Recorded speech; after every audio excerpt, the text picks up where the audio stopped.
Welcome students to Synopsis IAS. I am Dr. Mohammad Zia and this is our World History series. आज हम बात करने वाले हैं कोल्ड वॉर की एंड अब तक हमने देखा था कि वर्ल्ड वॉर टू जो वो किस तरीके से क्या एंड हुआ, और वर्ल्ड वॉर टू के बाद एक्चुअली जो सिचुएशन थी वो ये थी कि जो दुनिया है वो बाइपोलर हो गई। बाइपोलर मींस यहाँ पे दो पावर सेंटर्स हुए। एक पावर सेंटर बना यूएसए का और दूसरा पावर सेंटर था यूएसएसआर का।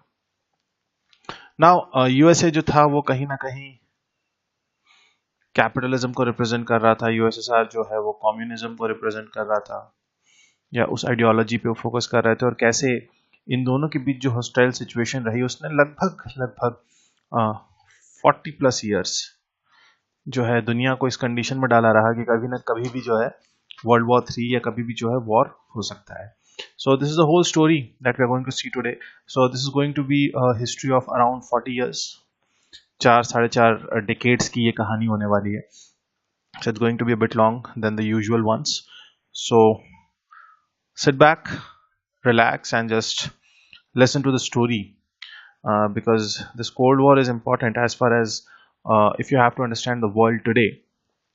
So अगर आप IR का अगर आप पार्ट पढ़ रहे हैं, especially those who are having PSIR as an optional, this is going to be helpful for them also, no doubt. GS और history optional वालों के लिए तो this is good, but for others also, even for your understanding your IR part of your GS, you have to understand कि world history जो है वो exactly किस तरीके से आज के जो भी इक्वेशंस हैं यूएसए के या रशिया के या चाइना के, इंडिया का कहाँ उसमें रोल था, कैसे इनकी हॉस्टाइल कंडीशंस ने जो है आर्म्स रेस और स्पेस रेस को आगे बढ़ाया.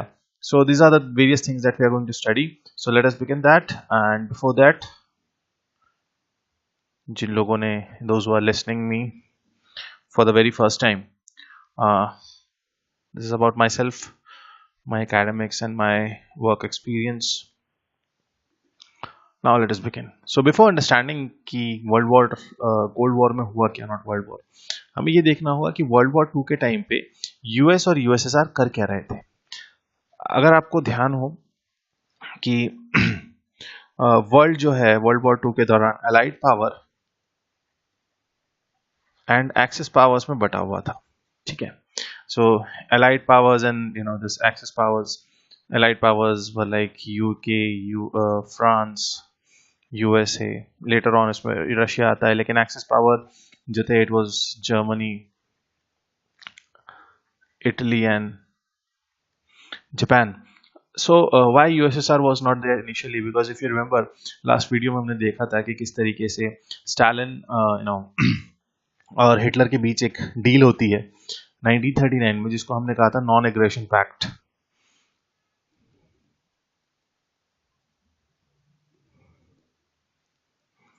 सो स्टालिन और हिटलर जो है एक पैक्ट करते हैं, नॉन एग्रेशन पैक्ट, और इसके मतलब that we are not going to attack each other. Specially जब, क्योंकि हिटलर को पोलैंड पर अटैक करना था, उसको ये लग रहा था कि कहीं जब मैं पोलैंड पर अटैक करूं तो रशिया की तरफ से, यूएसएसआर की तरफ से, क्योंकि that was on the western eastern border of Poland, कि कहीं कोई किसी तरीके का एग्रेशन ना जाए. So he make that sure.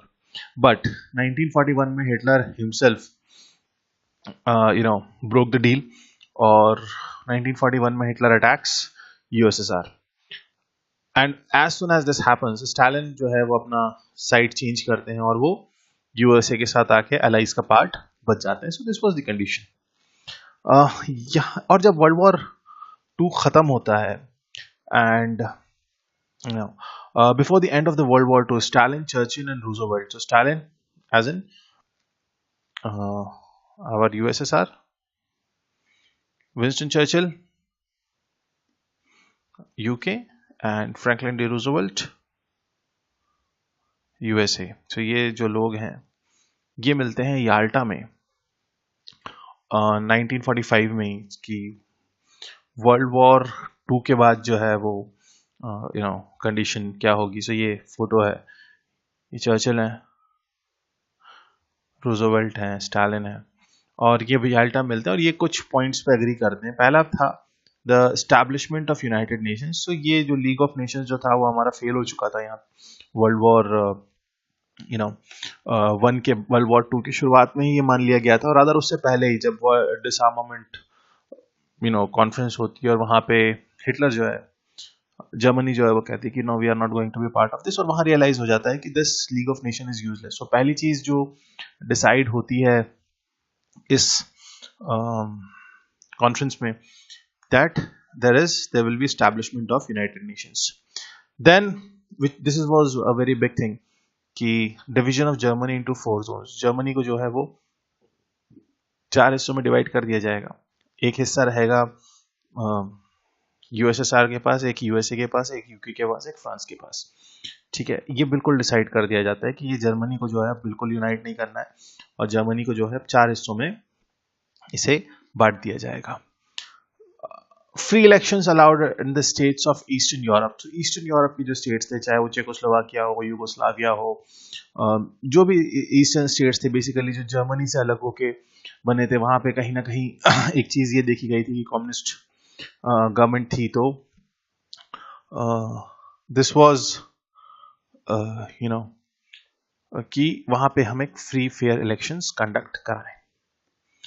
Russia promise to join war against Japan, क्योंकि ये हमने देखा था दैट जब जापानीज फ्रंट पे Russia was quite silent, so Russia ने कहा कि ठीक है, on a war against Japan I am going to be a part of it. So these big three met at Yalta in 1945, और पोस्ट वॉर इन्होंने काम करना शुरू कर दिया था कि रियलाइज हो गया था कि अब ये war is about to end, just few formalities are left, so they did this, but no agreement was actually reached on Poland. So अब यहाँ तक आप देखोगे 1945 तक, इस पॉइंट तक since from 1941 जब जो है जर्मनी अटैक्ड रशिया, वहां से लेके इस पॉइंट ऑफ टाइम तक रशिया वाज लाइक यूएसए और या कहो कि अलाइड पावर्स के साथ में काम कर रहा था। लेकिन उसके बाद देयर वर सर्टेन शिफ्ट्स, और क्योंकि बेसिक जो डिफरेंस था वो आइडियोलॉजी का था। कम्युनिज्म का ये मानना था कि ये जो दुनिया की सारी प्रॉब्लम्स हैं, इसमें कहीं ना कहीं ये कैपिटलिज्म, इंपीरियलिज्म जो है ये एक बहुत बड़ा रोल प्ले कर रहा है। सो पॉलिटिकल, अब हम समझते हैं कि ये कोल्ड वॉर के कैरेक्टरिस्टिक्स क्या होते हैं। Political strategy and ideological struggle between US and USSR that is spread throughout the world is known as the cold war. Political form of government को आप देखोगे तो बिल्कुल डिफरेंट थे, जहां एक अगर हम इसको कैपिटलिस्ट डेमोक्रेसी था जो यूएसए प्रमोट करना चाह रहा था, आइडियोलॉजिकल तो था ही, स्ट्रैटेजिक भी था, and struggle that content every shot of war. So just let's say if I tell you that this is war, means if the tussle between दो कहना चाहिए लोगों के बीच में जो टसल है, दो कंट्रीज के बीच में जो टसल है, वो यहां तक अगर इस लाइन को क्रॉस करेगा, इस थ्रेशोल्ड को क्रॉस करेगा, तो that will be considered as war. तो एक्चुअली वो यहां तक आ चुके थे। Now they had because why this was the condition, because they had this competing social and economic ideologies. So this was how Cold War affect the domestic and foreign policy of United States. हम इनको dose पे बाद में आएंगे। America की जो USA के अंदर क्या था, पहले हम ये समझते हैं। यूएसए की डोमेस्टिक और फॉरेन पॉलिसीज जो थी वो बिल्कुल कहीं ना कहीं इस चीज पे थी कि कोल्ड वॉर जो है वो मतलब they have actually reached this point कि अब कभी भी वॉर हो सकता है, और वॉर होगा तो उन दोनों को पता था कि this is going to be an all out war. All out war means अब कोई नहीं, it's because the intensity of destruction that we have seen in World War II was huge, और सबको पता था कि अब इन यही दोनों पावर्स बचे हैं दुनिया में, और अगर इनके बीच कुछ भी होगा तो the world is not going to be, मतलब it will not be the same planet actually। अब इनकी डोमेस्टिक जो पॉलिसीज थी, अगर हम उनकी बात करें, एक इन्होंने कहा मैकार्थिज्म जो है, जनाब मैकार्थी जो थे ये एक सीनेटर थे और इन्हीं की इस चीज को की मतलब turn you know calling anyone communist, क्योंकि अब यहाँ पे जो झगड़ा होगा ना, यहाँ पे जो सारी चीजें हैं, सारा टसल है, it is between communist and capitalist. और कैपिटलिस्ट खुद को, क्योंकि वहां पे डेमोक्रेसी थी, तो इनके बीच एक टसल था। तो मैकार्थी क्या करते थे, ये किसी के ऊपर भी जहां जैसे ही पता, उनको बस लगता था कि हाँ ये जो है ये कम्युनिस्ट है, तो विदाउट एनी एविडेंस और without any proof, without any strong ground किसी के ऊपर भी इल्जाम लगा देना, सो ये मैकार्थिज्म था। ये हर जगह, ये रशिया के ऊपर बहुत लगा, उनको लगता था कि जो भी उनकी आइडियोलॉजी के साथ नहीं चल रहा है उसके ऊपर इल्जाम लगा दिया ये और कम्युनिस्ट, और उसके अगेंस्ट ट्रायल शुरू कर देना, और ये सारी चीजें हो रही थी। HUSC, that was House Un-American Activities Committee. So जो हाउस मींस जो वहाँ की सीनेट थी, वहाँ की पार्लियामेंट थी, वहाँ ने उस पार्लियामेंट ने एक कमेटी बनाई वहाँ पे कि जो भी जस्ट वो कि अब, क्योंकि देखो इन जनरल क्या होता है जब भी इस तरीके का कोई कॉन्फ्लिक्ट होता है, so it is between the government, it is actually the government who is working on that largely. लेकिन यहाँ पे सिर्फ गवर्नमेंट काम नहीं कर रही थी, यहाँ पे हाउस मतलब पार्लियामेंट और ये लोग भी जो है इक्वली एक्टिव थे कि यस वी शुड नो कि इनके बीच, हमारे बीच कोई अन अमेरिकन एक्टिविटी, मींस बेसिकली यहाँ पे अन अमेरिकन का मतलब भी कम्युनिस्ट था। अन अमेरिकन ऑल्सो मींस कम्युनिस्ट। तो ये इन्होंने यहाँ पे इस तरीके की कमेटी बनाई जो कि काम कर रही थी।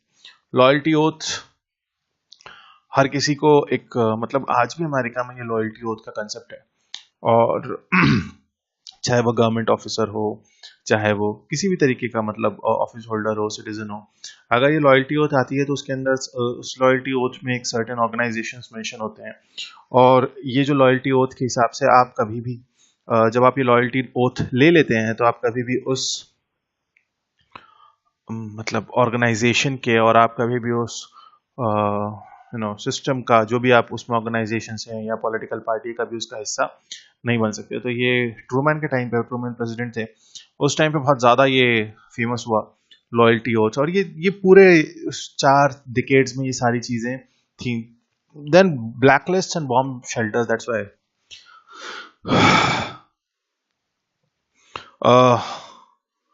हॉलीवुड में जिस तरीके का अगर या क्योंकि देखो मूवीज जो होती है ना, स्पेशली अमेरिकन मूवीज को आप देखोगे तो उनका एक बहुत, वो एक ऐसी चीज में कामयाब हो गई जो शायद इंडियन सिनेमा कभी नहीं कर पाया।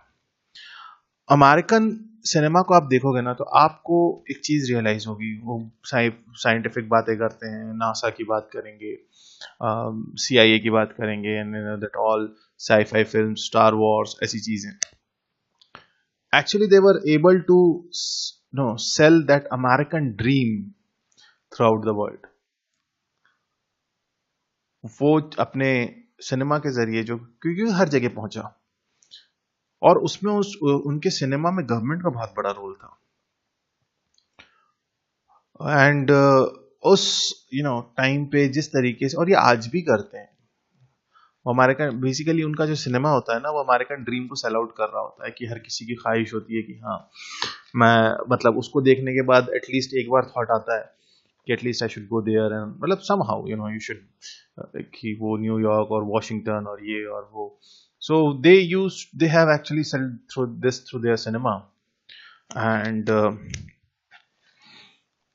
they were quite successful. यही तो इंडियन सिनेमा नहीं कर पाया। इंडियन सिनेमा रोमांटिसिज्म में खत्म हो गया, अब तो वो भी नहीं है। well, this is a part of social issues, we'll talk someday later, but through that actually Hollywood blacklist की जब बात हुई तो actors and writers they protested against that. 1950s में इन्होंने क्या किया, बॉम्ब शेल्टर बनाए। Bomb shelter, you can see, ये जो you can see this picture, कि एक ऐसा शेल्टर, या इसे बॉम्ब शेल्टर को ना फॉल आउट शेल्टर भी कहते थे। यहाँ क्या होता था, ये एक ऐसा इन्होंने अंडरग्राउंड बना लिया था, या इस तरीके के शेल्टर्स बनाए थे जो जहाँ पे महीने भर का राशन हो, और जिस पे न्यूक्लियर उसका कोई असर ना हो, या इस तरीके का जो उन्होंने एक पूरा शेल्टर बनवाए थे लोगों से, और खुद बना के भी दिए थे सरकार ने, गवर्नमेंट ने, कि नहीं, when if Russians will have a nuclear attack, how to safe ourself. So आप यहाँ पे देख सकते हो कि इस पॉइंट पे अगर आप देखोगे तो कैंड फूड लिखा हुआ है, यहाँ पे देखोगे तो कैंड वाटर लिखा हुआ है, तो दे हैव एवरीथिंग। और ये जो पूरा स्ट्रक्चर था, like sleeping bags are here, shelter is here, so this fall out shelters जो थे ये इन्होंने बनाए जिससे कि अपने लोगों को ये बचा सके। Then we talk about the foreign policy. तो कोरियन वॉर में अमेरिका का इंपॉर्टेंट रोल था, क्योंकि आप कोरिया देखोगे तो नॉर्थ कोरिया और साउथ कोरिया वाली जो कहानी है, so South Korea was still it is communist ideology, ये कहीं ना कहीं कैपिटलिस्ट डेमोक्रेसी की बात करते हैं। आर्म्स रेस तो यूएसएसआर और यूएसए में आर्म्स रेस थी। आर्म्स रेस मतलब इनके बीच एक ये हुआ कि किसके पास ज्यादा हथियार होंगे, and I'll show you some in detail about this in the coming slides. And the Truman Doctrine, the Eisenhower Doctrine, ये सब हम आने वाली slides में देखेंगे। So sixth major strategy जो थी, which were the main strategy or the main कहना चाहिए how to win the war. First was workmanship. Workmanship was this. अब इसको ऐसे समझो कि दोनों के पास जो है कि सी न्यूक्लियर, एक्चुअली इसको ऐसे समझो, ये कार्टून बहुत this depicts a lot that they are having this nuclear weapon and everything, और बैठे तो न्यूक्लियर वेपन के ऊपर थे, लेकिन आर्म्स रेस मतलब आर्म रेसलिंग कर रहे हैं। इट्स लाइक दैट कि हमारे पास न्यूक्लियर है, तो वो उन्होंने दोनों के पास थे, बेतहाशा थे, मतलब हजारियों की तादाद में थे। आज भी रशियन इकोनॉमी जो है वो उस दौर के आर्म्स और एम्यूनिशंस को बेच के चल रही है जो उन्होंने कोल्ड वॉर के टाइम बना लिए। इतने थे, लेकिन क्या कर रहे थे वो, कहना चाहिए वो तीर कमान से लड़ रहे हैं। Workmanship means we are having the most modern warfare, लेकिन हम डरा रहे हैं सिर्फ, क्योंकि वॉर किसी ने करना नहीं था। Espionage, KGB and CIA. I can tell you about this. Let's say this is CIA and this is the KGB, और ये इन्होंने जो आपस में कि जो जासूसों वाला काम चलता था। There's a series I think होगी, मतलब हॉटस्टार पे होगी या किसी पे, and that's the Americans. तो वो ऐसी एक एस्पियोनाज की कहानी है कि किस तरीके से एक रशियन कपल जो है वो अमेरिका में रहता है, और किस तरीके से वो how they were actually doing that espionage, this whole thing during this Cold War. Foreign aid, तो जहां भी जरूरत होती थी वहां पे यूएस जो है, या कहना चाहिए कि रशिया, जो भी हो, चाहे यूएसएसआर हो चाहे यूएसएस हो, वो अपनी एड पहुंचाते थे कि so that to win, what to win, they wanted to win alliances. जैसे आप देखोगे नेटो बनता है, एक अलायंस बनेगा, सेंटो बनेगा, तो बहुत सारे ऐसे अलायंसेस थे जो उस दौर में बने, एंड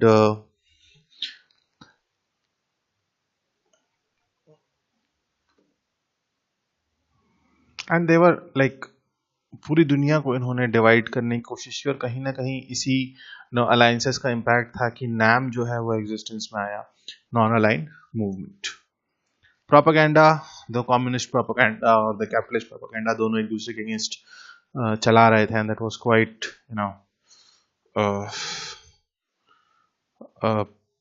बहुत ज्यादा था। मतलब दुनिया जो एक तरीके से उस दौर में, आप 60s 70s 80s का दौर देखोगे तो बहुत ज्यादा जो है वो बढ़ गई थी इसी आइडियोलॉजी पे। Then sixth, the surrogate wars. खुद नहीं लड़ना है सामने, चाहे वो कोरिया में हो चाहे वो वियतनाम में हो, दोनों जगह आप देखोगे मतलब ये खुद नहीं लड़ रहे थे एक्चुअली, आपस में, या क्यूबन मिसाइल क्राइसिस हो, मतलब वहां तो खैर फेस ऑफ हो ही गया था, that will see. But largely इनका जो कहना चाहिए आइडिया था वो ये था कि खुद नहीं लड़के, जो surrogate Wars means not the real war, वो कहीं और कोई और कंट्री में they were like किसी और कंट्री में लड़ना है या किसी और कंट्री की लड़ाई में जो है सपोर्ट करना है. This was basically their idea of in this cold war. जो डरा रहे थे, मतलब बेसिकली वॉर कभी हुआ ही नहीं. ये सिर्फ डराने का खेल था कि कौन सामने वाले को कितना ज्यादा डरा लेता है. Then what were the goals for US? सबसे पहले promote open markets for American goods to prevent another depression. So if you remember 1929 जो है, 1929 में क्या था? 1929 में we know that great depression was there, और कहीं ना कहीं मॉडर्न इकोनॉमिक्स जो है वो इम्प्लीमेंट, वो सारे थॉट्स एंड आइडिया जो हैं वो आते हैं. और यहाँ पे अमेरिका को एक बहुत अच्छा चांस मिला, क्योंकि जो उस दौर के दूसरे कैपिटलिस्ट है, बेसिकली हम यूरोपियन कंट्रीज की बात करें, चाहे वो यूके हो या वो फ्रांस हो, जो है वो they were not able to, क्योंकि they were already under the American डेप्ट. This was the idea that America wanted, Cold War का जो कहना चाहिए, that they wanted to create this domino effect. This domino effect means they wanted to, prevent another depression. How? By capitalism, and so that US goods can reach throughout the world and we can prevent another. Then promote democracy throughout the world, especially in Asia and Africa, क्योंकि 1940s 45 के बाद, specially second world war के बाद, एक ऐसा दौर आया जहां पे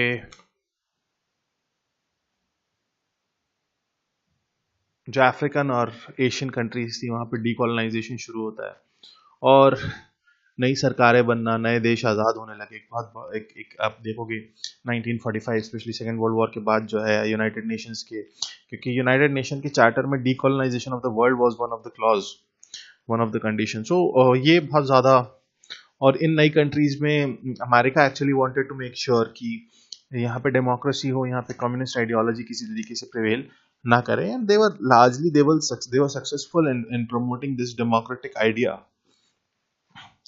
Then stop the spread of communism. So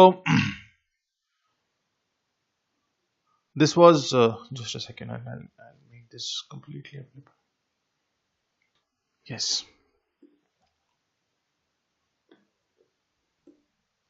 So what was the goals, तो ये जब भी हमने देखा, ये थे यूएसए के गोल्स थे. यूएसएसआर के क्या गोल्स थे? First of all, create a greater security for itself, क्योंकि if you remember the last video, वहां पे हमने एंड में एक पाई चार्ट देखा था जहां पे the largest number of casualties was from Russia. So actually Russia ने जो है बहुत ज्यादा ह्यूमन कहना चाहिए, उसका बहुत ज्यादा लॉस हो चुका था. And another thing that they always feared a strong Germany, क्योंकि जर्मनी की ही वजह से कहना चाहिए सारा जो है, जर्मनी के पैक्ट तोड़ने की वजह से सारी कहानी जो है चेंज होती है. Then establish defensible borders. This was why Russia was so much involved in this Cold War, or be the part. Encourage friendly government on its borders. So if you will see this map, so this is USSR, this is Poland, East Germany, जो कि हमने देखा ना, Germany जो है वो दो हिस्सों में बढ़ गया था. This was like three parts. One was with USA. West Germany जो था वो कैपिटलिज्म वाला, यूएसए वाला जो पार्ट था. East Germany, Poland, Czechoslovakia, they were all under the communist control. So this was the boundary of USSR in 1945. Up to here they have gained that.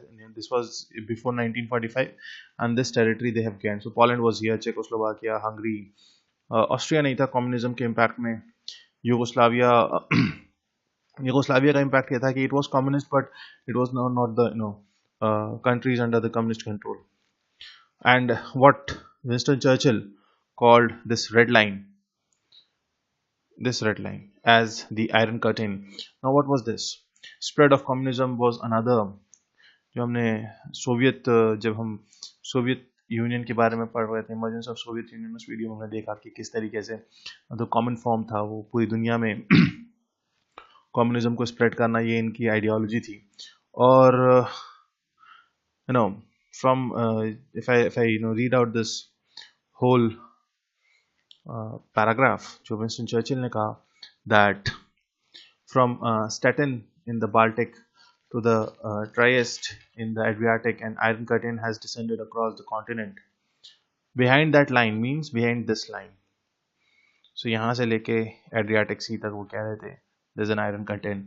Lie the capitals of the ancient states of Central and Eastern Europe: Warsaw, Berlin, Prague, Vienna, Budapest, Belgrade, Bucharest, Sofia, and all these famous cities and the population around them lie what I must call the Soviet sphere, and all are subjects in one form or another, not only to Soviet influence, but to a very high and in some cases increasing measure of control from Moscow. So जितने important चाहे important शहर जो थे इस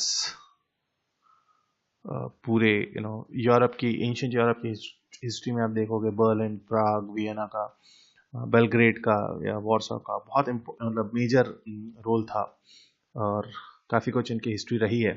and even in that condition they said that there is a iron curtain. Iron curtain means on that side there lie in another world which is completely under communist और the Soviet sphere, and they are being controlled from Moscow. फिर आती है the famous Trueman doctrine. फिर आता है ये जो हम ट्रूमैन डॉक्ट्रिन की बात कर रहे हैं. हैरी एस ट्रूमैन जो थे, इन्होंने ये चीज़ दी 1947. इससे पहले थोड़ा सा इसका बैकग्राउंड देखते हैं. 1947 में British help the Greek government to fight communist गुरिल्लास.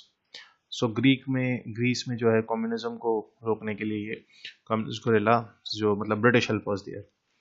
They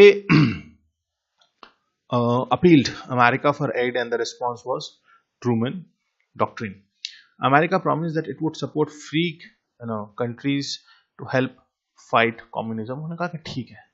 Harry S Trueman जो थे ये, इन्होंने कहा कि ठीक है, हम जो है अगर दुनिया में कोई भी कंट्री जो है जो आज़ाद है और अपने आप और ये लड़ना चाह रही है कम्युनिज्म के खिलाफ, तो हम सिर्फ ग्रीस की मदद नहीं करेंगे, हम पूरी दुनिया में जो कहीं भी कोई भी कम्युनिज्म के खिलाफ लड़ना चाहेगा, we are going to help them. Greece received large amount of arms and supplies, and by 1949 it has actually defeated the communists. By 1949 it defeated the communists. Why this actually Truman Doctrine was significant? इसने ये दिखाया that America was the most powerful democratic country and was prepared to resist the spread of communism throughout the world. So एक तरफ जो है propaganda के through, अपने communist governments के थ्रू, स्टालिन या कहें सोवियत यूनियन है, वो कॉमन फॉर्म की बात कर रहे थे, वो चाह रहे थे कि ये जो है पूरी दुनिया में स्प्रेड आउट हो. और दूसरी तरफ उसका जो कॉमन फॉर्म का रिस्पांस था वो था ट्रूमैन डॉक्ट्रिन, जिसने कहा कि अगर दुनिया में किसी भी सरकार को, किसी भी गवर्नमेंट को, किसी भी देश को इस कम्युनिज्म के खिलाफ लड़ना है, इस जो सो कॉल्ड जैसे साम्यवाद जिसे कहा जाता है, उसके खिलाफ लड़ना है, तो हम उसको जो भी चाहिए फ्री में प्रोवाइड करेंगे. Just tell us. So this is how actually why this is important, क्योंकि इसने कहीं ना कहीं डेमोक्रेसी के स्प्रेड में इसका बहुत बड़ा रोल था. और एक्चुअली जब मतलब जो कम्युनिज्म या जो कम्युनिस्ट रिवोल्ट जो है वो बहुत ज़्यादा आसान था, इसके बाद जो है it was very difficult, specially after the defeat of this communist in Greece. So this was the Truman Doctrine. Then there was something called a Marshall Plan. Secretary of State जो थे, Secretary of State means you can consider him as the foreign minister in American presidential system. So George Marshall थे, इन्होंने ये Marshall plan जो है ये 1947 में लेके आए. That we are going to finance all the the whole Europe basically, कि जो भी वॉर की वजह से इनका डैमेज हुआ है, सेकेंड वर्ल्ड वॉर की वजह से जो भी डैमेज हुआ है, we are going to give a massive economic aid for Europe and help it to recover from the damage caused by the war. There were two motives for this. Number one, helping Europe to recover economically. तो जब Europe economically recover करेगा तो वहां पे क्या होगा? Economically recover करेगा means employment होगा, लोगों की परचेजिंग पावर बढ़ेगी, पर कैपिटा इनकम बढ़ेगी. और इस केस में क्या होगा? जब ये सारी चीजें बढ़ती हैं तो अल्टीमेटली दिस इज रिफ्लेक्टेड कि एग्रीगेट डिमांड बढ़ेगी. जब एग्रीगेट डिमांड बढ़ेगी तो गुड्स कहां से आएंगे? गुड्स आएंगे अमेरिका से. सो American industry will boom and जितना ज्यादा यूरोप स्पेशली जो कैपिटलिज्म वाला यूरोप को अगर हम स्ट्रांग करेंगे और उन कंट्रीज को जो कि कम्युनिज्म के अगेंस्ट अगर वहां पे हम एक फ्लरिशिंग लाइफ प्रोवाइड करेंगे, so this is going to stop the spread of communism. So इससे कहते ना एक तीर से दो शिकार वाली चीज थी. तो मार्शल प्लान ये था कि उन्होंने कहा कि we are going to give massive aid, we are going to give massive aid to Europe, और जिसकी वजह से मार्केट डेवलप होगा. मार्केट डेवलप होगा तो एग्रीगेट डिमांड बढ़ेगी, एग्रीगेट डिमांड बढ़ेगी तो we are going to supply those goods and ultimately the American industries will flourish. And obviously the spread to stop the spread of communism was another, and actually this was the main motive. So this was the Marshall Plan. Then Eisenhower Doctrine. So this Eisenhower Doctrine was announced in a speech to Congress. Congress means US Parliament. In 1957, and I'm sorry. So it required Congress to yield its war-making power to the president so that the president could make immediate military action. आज भी America में ये है कि जितने भी major decisions होते हैं वो प्रेसिडेंट अकेला नहीं ले सकता. It has to be the Congress. They have to get everything passed by the Congress. इसलिए आप देखोगे when League of Nations का जब इशू आया था, so it was Woodrow Wilson's 14 points which actually led to the foundation of League of Nations. लेकिन जब America की League of Nations ज्वाइन करने की बात आई थी तो it was rejected by the Congress. So same thing यहाँ पे आइजनहॉवर ने ये कहा. आइजनहॉवर जो थे उस वक्त प्रेसिडेंट थे अमेरिका के, उन्होंने कहा कि नहीं, आपको ये वाली जो war, because it was strategic in nature, तो जो वॉर डिक्लेरेशन वाली पावर है वो प्रेसिडेंट के पास आ जानी चाहिए, so that president can make immediate military action in that case. So it created a US commitment to defend the Middle East against any attack by any communist country, क्योंकि by that time Middle East जो है वो flourish करना शुरू हुआ था. ये जितने भी मिडिल ईस्ट वाली कंट्रीज हैं, कतर, यूएई, ये सब डेवलपिंग फेज में थे एंड दे हैड फियर क्योंकि डेवलप जिस हिसाब का जिस स्पीडी डेवलपमेंट को हम देखते हैं ना कहीं कम्युनिज्म में वो पॉसिबल नहीं है. So they had this fear that we may get attacked by this communist कहना चाहिए फोर्सेस, और कम्युनिज्म का जो है वो रेवोल्यूशन के नाम पे हमारी कंट्री में ना शुरू हो जाए. So this was there. The doctrine was made in response to the possibility of the war threatened as a result of USSR's attempt to Swiss war, as क्योंकि तब स्विस कैनाल वाला इशू जो है वो चल ही रहा था, and through that actually USSR made an attempt to enter Egypt. So the British and the French withdrawals from their former colonies created a power vacuum that communists were trying to fill. So we know that later 1940s, after the Second World War, was the time period जब decolonization चल रहा था Asia और Africa से. तो उस decolonization की वजह से जो actually power vacuum था, it was feared that especially in Middle East, Africa and middle east जो है वो कहीं ना कहीं डर ये था कि कम्युनिज्म ना उसको डोमिनेट कर जाए या कम्युनिज्म ना उस वैक्यूम को फिल कर दे. इस वजह से ये सारी कहना चाहिए this all Eisenhower Doctrine was announced.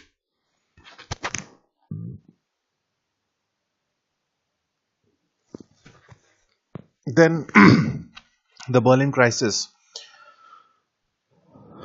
June 1948 to May 1949. So just a second, before this I'll tell you. Yes.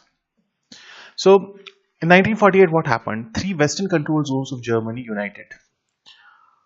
Three means American, French and British. ये तीनों जो है वो, like you will see in this part. So these three. So this was French controlled, this was British controlled, and this was American controlled. So this was Germany, और ये जो है ये रशिया इसे कंट्रोल कर रहा था. So this was these were the parts जिसमें डिवाइड हुई है. West means ये वाला. West Germany means this red one, except this red one, we'll call this West Germany. Wanted East to join, और स्टालिन को ये लगा कि कहीं ना कहीं this is going to hurt the Soviet security. जून 1948 में स्टालिन ने क्या किया कि again the control of West Berlin, which was deep inside the eastern sector. So if I'll show you this one, this was Germany. This is Berlin. और क्योंकि Berlin यहाँ था, Berlin शहर भी बटा हुआ था चारों में. बर्लिन शहर भी बटा हुआ था चारों में. Now what happened here, we have to see that. So what actually Stalin ने क्या किया, जब उन्हें ये लगने लगा कि जो कंट्रोल है वेस्ट बर्लिन का, या जो ये तीनों पार्ट्स बेसिकली जो so called capitalist democratic parts जो है, now they have united. So what they did, they cut the road, rail and canals linked with West Berlin. क्योंकि अगर आप यहाँ पे देखोगे तो ये जो वेस्ट बर्लिन का, ये बर्लिन का जो हिस्सा है, so this reddish part, this small reddish part, it belonged to USSR. और ये जो पूरा है, ये बर्लिन शहर जो है ये ईस्ट जर्मनी का हिस्सा था. So he had this thought कि they will starve to death, क्योंकि if I'll cut all the rails and other supplies, they will starve to death. How West responded to this? They started air supplies and allow West Berlin to survive. तो उन्होंने क्या किया वहाँ पे air by air, if you have cut roads, rails and canals, this will respond by through air, मतलब हम air के through, air root के थ्रू हम इसका रिस्पॉन्ड करेंगे. And this is how what actually this is what happened. So this was Berlin. तो जिस तरीके से जर्मनी डिवाइड हुआ था, वैसे ही बर्लिन भी डिवाइड हुआ था. So this was the Berlin, this large part. और जब वेस्ट ने, now this whole region was in this Soviet part. So जब इन्होंने सारी सप्लाईज ब्लॉक कर दी वेस्ट की, तो इन्होंने क्या किया, ये एयरलिफ्ट शुरू कर दिया. इन May 1949 USSR admitted defeat and lifted that blockade.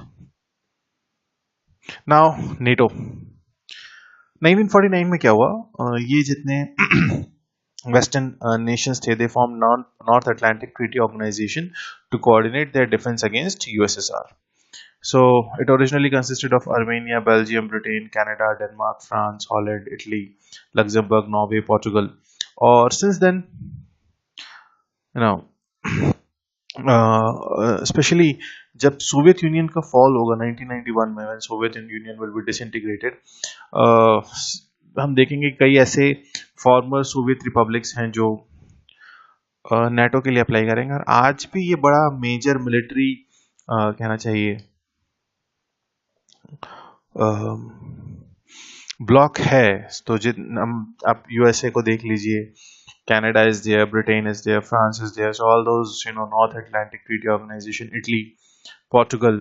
So ये बड़े Holland, बड़ी countries जो हैं ये इसका part हैं. और they have since then they have actually played a very critical role in in the whole geopolitics. Especially जब हम देखते हैं मिडिल ईस्ट का वॉर था, या अफगानिस्तान वॉर कह लीजिए, या अभी 2001 में जो अफगानिस्तान इराक यहाँ पे जो अटैक्स हुए, वहाँ पे भी नेटो फोर्सेस का बहुत बड़ा रोल था. इनकी एक्चुअली कंडीशन यही है कि attack on one country will be considered on attack on all countries. So इस ग्राउंड्स पे in order to have a coordinated defence against USSR, ये नाटो बना।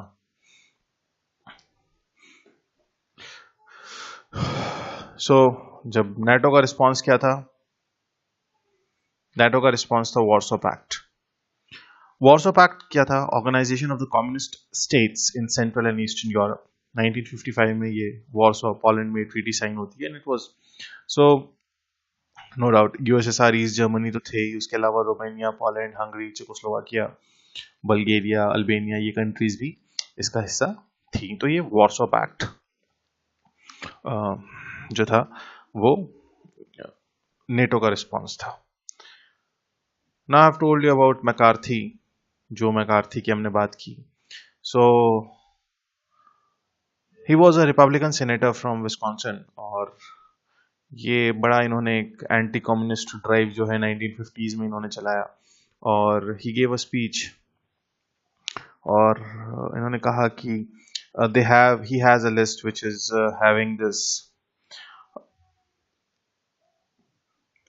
which is जहाँ उनके पास लिस्ट है, तो उनके पास पूरी लिस्ट थी उस कम्युनिस्ट, उन्होंने कहा कि स्टेट डिपार्टमेंट में, फॉरेन डिपार्टमेंट में जितने कम्युनिस्ट हैं, और एक्चुअली कोई ऐसी लिस्ट थी नहीं, it was just a propaganda which was और ये मतलब शुरू इन्होंने कभी कहा 200 लोगों की है, कभी कहा 400 लोगों की है, और मतलब इनका ये बहुत ज़्यादा जो है। During this time one state required so यहीं पे लॉयल्टी ओथ भी आई कि रेसलर्स तक को कहा गया that even if you are stepping before the ring you have to come up with the loyalty oath. And in Indiana ये बड़ा फेमस हुआ उस दौर में, दिस पोस्टर, कि a group of anti-communists indicated Robin Hood, and that book's hero had a right to rob from the rich, or मतलब what was Robin Hood actually used to snatch it from the rob it from the rich, और गरीबों की मदद करता था, और कहीं ना कहीं यही वेगली कम्युनिस्ट आइडिया भी था। तो वहाँ पे लाइब्रेरियंस को ये रॉबिन हुड की सारी किताबें जो हैं वो उस दौर में हटानी पड़ी। So this was there. ये जो मैकार्थी का डाउनफॉल था, तो एक प्रोपागेंडा चला है, मतलब कोई लिस्ट थी ही नहीं एक्चुअली, बाद में पता चला ऐसी कोई लिस्ट थी ही नहीं। और लेटर ऑन जब आर्मी ने he actually charged himself कि आर्मी ने he promoted a dentist of being a communist. So this was whole story, if you want. uh, yes, so this is a movie, अगर कभी time मिले तो you can watch this. Good night and good luck about the fall of Joseph McCarthy, or Joe McCarthy. McCarthyism lives on to describe anti-communist fervor, reckless accusations, and guilt by association. So this was the America during the Cold War. Now we talk about the arms race. अब cold war का tension था America और USSR में इस दौरान, when USSR exploded its first bomb in 1949, and it further increased 1952 में। USSR ने जब यूएसएसआर ने अपना पहला बॉम्ब एक्सप्लोड किया था, तो अमेरिका में टेंशन बढ़ी क्योंकि वो एटॉमिक बॉम्ब था। और 1952 में अमेरिका ने हाइड्रोजन बॉम्ब जो है वो टेस्ट किया। I can tell you one thing कि and what is the difference between atomic bomb and hydrogen bomb. अगर एटॉमिक बॉम्ब, लेट्स से उसका इम्पैक्ट ये है, लेट्स से अगर यहाँ पे एटॉमिक बॉम्ब गिरा है, on this whole circle is this whole circumference is the impact of that atomic bomb. I can tell you this is then this will be not, if it is dropped here and this outer periphery, I'll tell you again, ये impact होगा hydrogen bomb का। तो जो hydrogen bomb test किया था USSR ने, it was 1000 times more powerful than Hiroshima. ना ये रशिया का अटैक, मतलब रशिया का टेस्ट है, ये अमेरिका का टेस्ट है। You can imagine what would have been the intensity of hydrogen bomb. So ये आर्म्स रेस यहाँ से शुरू होती है। The containment strategy of the US provided the rationale for an unprecedented arms buildup in the United States, reciprocated by Soviet Union. So, मतलब एस्पियोनॉज भी हमने देखा कि उस वक्त चल रहा था, और जासूस जो है, जैसी यूएसए को खबर कहीं से लगती थी सीक्रेट, उससे कि अमेरिका जो है या रशिया जो है आर्म्स बना रहा है, तो दूसरी टीम जो है वो आर्म्स बनाने लग जाती थी, पहले को पता चलता था वो आर्म्स बनाने लग जाता था. So this whole thing started growing. Or this graph you can see, this is what, this is number of nuclear warheads. This graph is showing what, this one is showing the nuclear warheads at that point of time. ये USA अगर यहाँ तक कहीं पहुंचा तो Russia was more than 40,000 nuclear warheads. But हो क्या रहा था, इनके पास एटॉमिक बॉम्ब और ये तो थे. और I try to zoom this in. Yes, यहाँ पे क्या लिखा है, on account to be use because the enemy might retaliate. This is basically what, जो हमने कहा ना बर्कमैनशिप थी, वो ये थी कि पीछे तो एटॉमिक बॉम्ब लगे हैं, लेकिन वो लड़ किन चीजों पे रहे थे, वो ऐसे लड़ रहे थे, वहां आर्म्स रेसलिंग कह लो या जो है दोनों, मतलब they just were threatening each other, but none of them were actually using it. But this was the condition of the arms race. तो दुनिया को तो डर लगना लाजमी था. स्पेस रेस, अब यहां तक मतलब वो इतना ज्यादा इंटेंस हो गया ये war tension between US and USSR कि ये जमीन तक लिमिटेड नहीं था, ये आसमान में चले गए. The cold war tensions increased. USSR ने स्पुतनिक 1 लॉन्च कर दिया. Yuri Gagarin was the first human to know, you all know that history. और obviously इसका रिस्पॉन्स तो देना था, तो यूएसए फेल्ट, जब Russians were like the first, Soviets were the first one to go to the space, तो America को लगा हम तो यहाँ हार गए. Then no they increase that whole funding for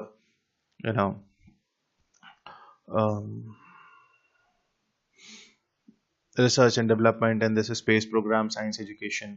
और यहाँ पे वो साईफाई मूवीज और वो स्टार वॉर्स वो सब आना शुरू होता है. तो on May 25, 1961, Kennedy, John F. Kennedy, gave a speech challenging America to land a man on the moon and return him safely at the end of the decade. और ये actually as claimed on Apollo 11, you all know this, I think it's a very, very basic general knowledge. July 16, 1969, Americans Neil Armstrong landed on moon. तो ये यहाँ ये कहानी चल रही थी. इन द मीनवाइल कुछ और हुआ. 13 अगस्त 1961 में a low barbed wire barrier rose between the east and the west Berlin. I have told you the situation of Berlin at that point of time. So divided था, Berlin भी divided था.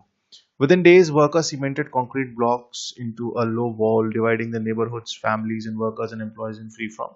So let's say this was the city of Berlin, और इस तरीके से कुछ let's say divided था. So ये जो है ये ईस्ट बर्लिन जो था बर्लिन शहर था किसमें था, ये ईस्ट जर्मनी में. ठीक है.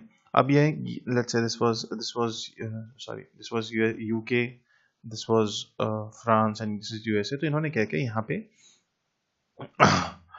जो है they started building a wall dividing this two parts of the same city. Or USSR called the war as a barrier to Western imperialism, but it was meant to keep its people from going to the West, where the standard of living was much higher and freedom was greater. So obviously इस reason में जो था वहाँ क्या था, Berlin के, अगर से बर्लिन शहर की बात करें तो यहाँ डेमोक्रेसी थी, यहाँ कैपिटलिज्म था, यहाँ वो सारी capitalist dreams that was sold out, और ये जो है प्योरली कम्युनिस्ट रिस्ट्रिक्टेड एरिया था. सो यहाँ this region had a better standard of living as compare to this. तो यहाँ पे क्या हुआ, इन्होंने ये वॉल जो है Berlin wall, the west Germans used to call it a wall of shame. Over the years, it was rebuilt 3 times, and each version of the wall was more higher, stronger, and repressive, and more impregnable.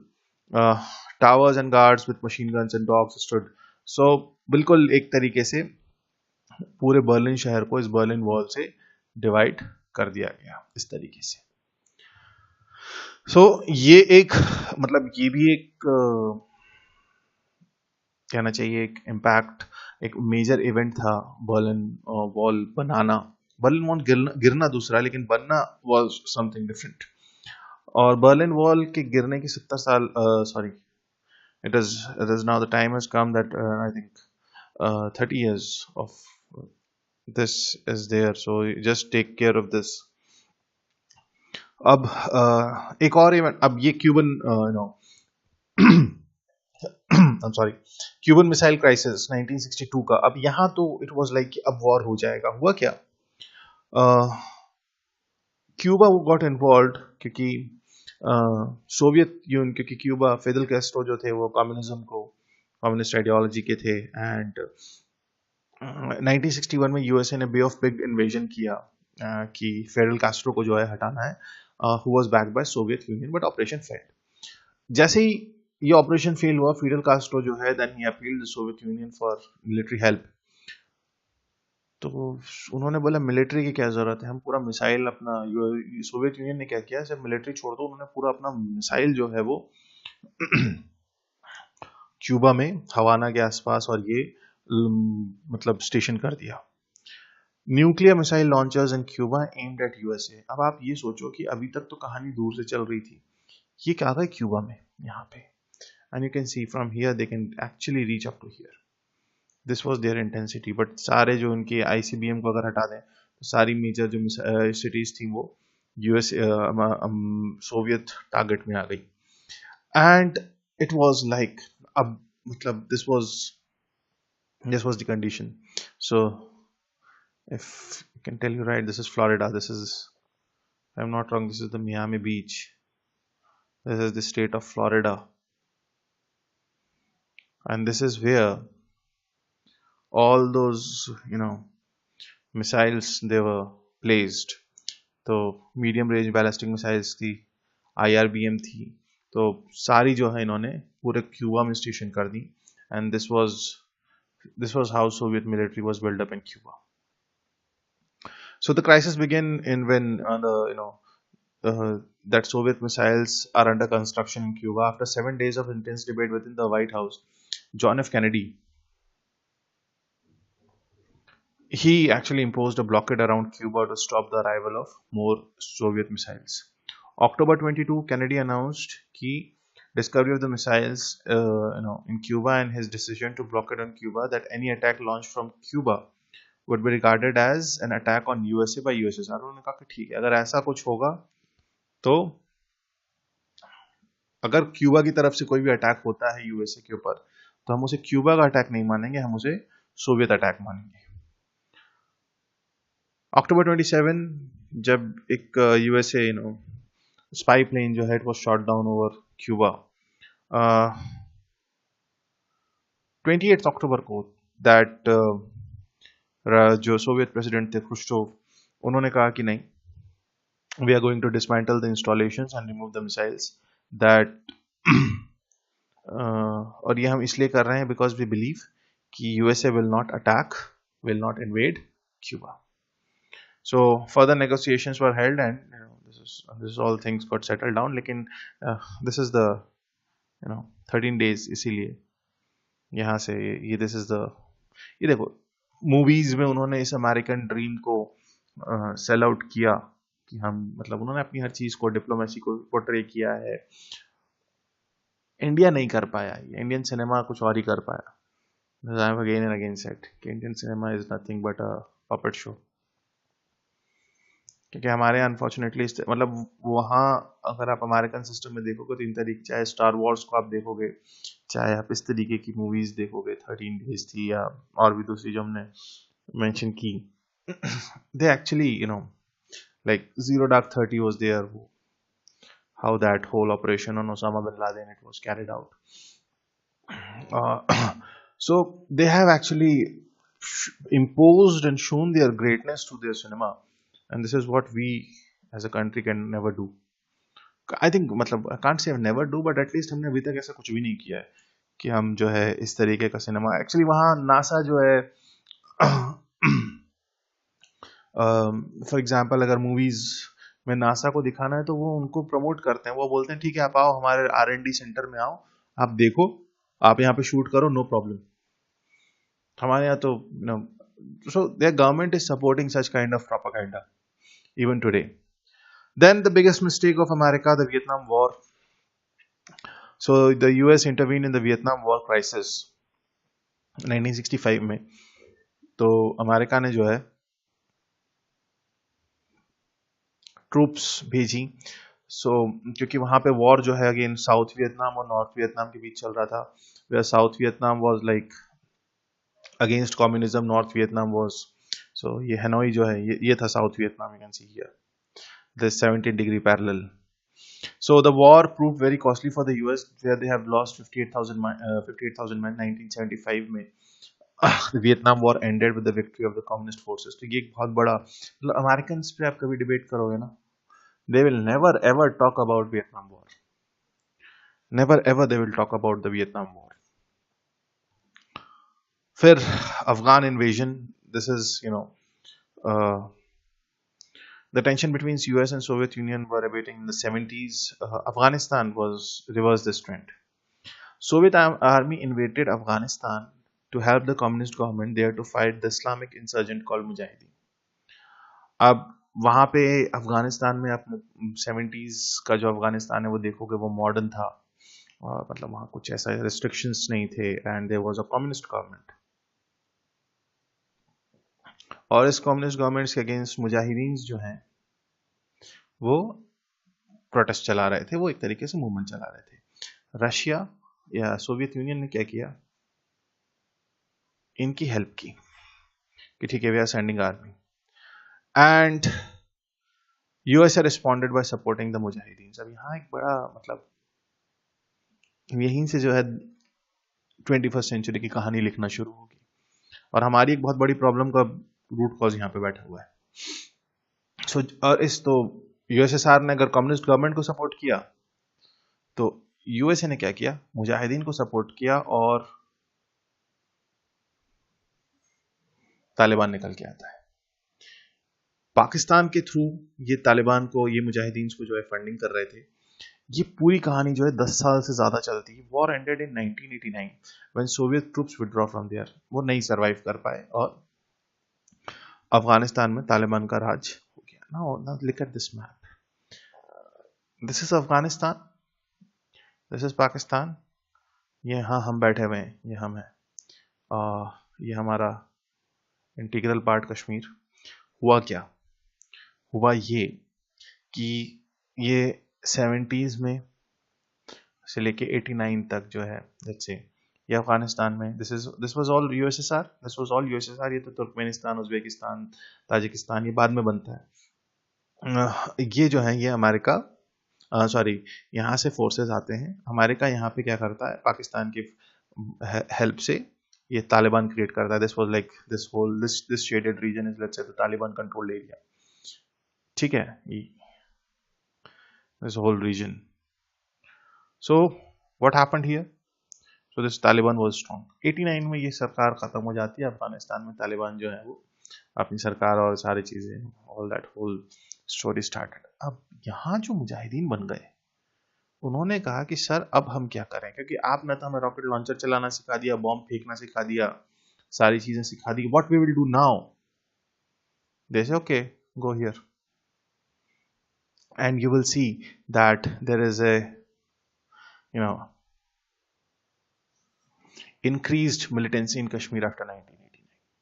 Kashmir में 1989 तो वो जो मुजाहिदीन यहाँ खाली बैठे थे ना, पाकिस्तान और अमेरिका ने अब बनाया, अमेरिका ने, पाकिस्तान ने फ्री पैसेज दे दिया, बोले ठीक है यहाँ चले जाओ। And this whole you will see the insurgency in Kashmir started. That's why I told you कि हमारी भी एक रूट, बहुत बड़ी प्रॉब्लम का रूट कॉज जो है वो ये अफगानिस्तान वॉर था। And then how this Cold War ended. In 1991 Soviet Union collapsed. बहुत सारे फैक्टर्स थे which marked the end of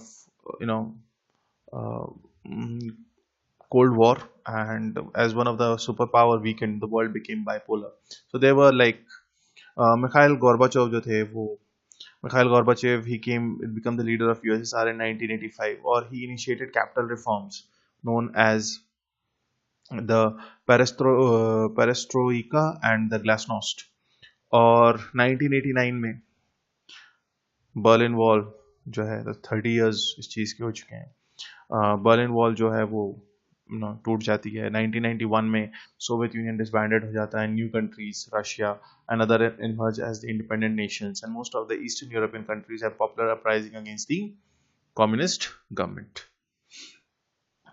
सो इस तरीके से मिखाइल गोर्बाचोव ने जो कैपिटलिस्ट रिफॉर्म्स इनिशिएट किए उसका इम्पैक्ट धीरे धीरे ये होता है दैट यूएसएसआर गॉट डिसइंटीग्रेटेड। बहुत सारे नए मुल्क जो हैं वो दुनिया के नक्शे पे आते हैं। रशिया उन सब में सबसे बड़ा था और ये जो एक कोल्ड वॉर इसी के साथ जो है विद डिसइंटीग्रेशन ऑफ रशिया जो है कोल्ड वॉर खत्म होता है। दूसरा एक इम्पॉर्टेंट इसी दौरान जो चीज़ थी वो इस कोल्ड वॉर का था वो था non align movement.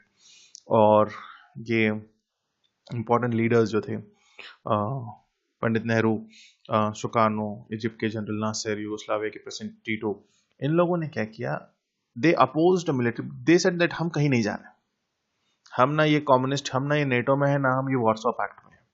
Neither we are aligned with USA nor we are aligned with USSR. We are like, हम तो मतलब नए देश हैं, why you are pulling us. हमने अभी 200 साल का एक बहुत बड़ा, अगर हम इंडिया की बात करें तो हमने एक 200 साल का एक बहुत बड़ा वो देखा है, तो आप हमें क्यों बेवजह इसमें खींच रहे हो, प्लीज हमें इससे दूर रखो।